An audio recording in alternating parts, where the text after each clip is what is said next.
ప్రజలను తప్పుదో పట్టించేటువంటి అవాస్తవాలను చెప్పి సోషల్ మీడియా మేనేజ్మెంట్ ద్వారా దుష్ప్రచారాలను చేసి వ్యక్తిగతంగా తిట్టేటువంటి అంశాలను ప్రభుత్వంలో ఒకవేళ మీకు నచ్చకపోతే ముఖ్యమంత్రి గారిని విమర్శించదలుచుకున్నారు, మంత్రులు విమర్శించదలుచుకున్నారు, పార్లమెంట్ సభ్యులు విమర్శించదలుచుకున్నారు, లేదా చట్టం ఉంది, న్యాయం ఉంది, కోర్టు ఉంది, డెమోక్రసీ ఉంది, అన్నిటికంటే రేపు పొద్దున బ్యాలెట్ ఓటింగ్ ఉన్నది.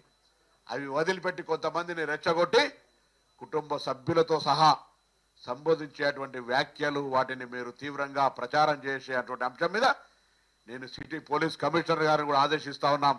అటువంటి వాళ్ళు ఎవరు చర్యలకు పాల్పడ్డా తగిన విధంగా చర్యలు తీసుకోవాలని కోరుతా ఉన్నాం. ఇలా ఇది మంచి సంస్కృతి కాదు.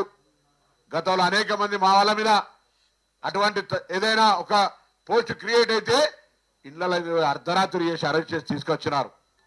ఇలా ఇటువంటి ఆందోళనకరం కలిగించేటువంటి లాంగ్వేజెస్ను ఉపయోగించి ప్రజలను తప్పుదో పట్టించేటువంటి అవాస్తవాలను చెప్పి సోషల్ మీడియా మేనేజ్మెంట్ ద్వారా దుష్ప్రచారాలను చేసి వ్యక్తిగతంగా తిట్టేటువంటి అంశాలను ప్రభుత్వంలో ఒకవేళ మీకు నచ్చకపోతే ముఖ్యమంత్రి గారిని విమర్శించదలుచుకున్నారు, మంత్రులు విమర్శించదలుచుకున్నారు, పార్లమెంట్ సభ్యులు విమర్శించదలుచుకున్నారు, లేదా చట్టం ఉంది, న్యాయం ఉంది, కోర్టు ఉంది, డెమోక్రసీ ఉంది, అన్నిటికంటే రేపు పొద్దున బ్యాలెట్ ఓటింగ్ ఉన్నది.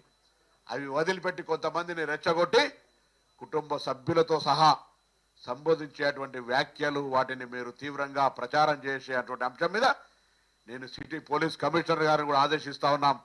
అటువంటి వాళ్ళు ఎవరు చర్యలకు పాల్పడ్డా తగిన విధంగా చర్యలు తీసుకోవాలని కోరుతా ఉన్నాం. ఇలా ఇది మంచి సంస్కృతి కాదు. గతంలో అనేక మంది మా వాళ్ళ మీద అటువంటి ఏదైనా ఒక పోస్ట్ క్రియేట్ అయితే ఇళ్లలో అర్ధరాత్రి చేసి అరెస్ట్ చేసి తీసుకొచ్చినారు. ఇలా ఇటువంటి ఆందోళనకరం కలిగించేటువంటి లాంగ్వేజెస్ను ఉపయోగించి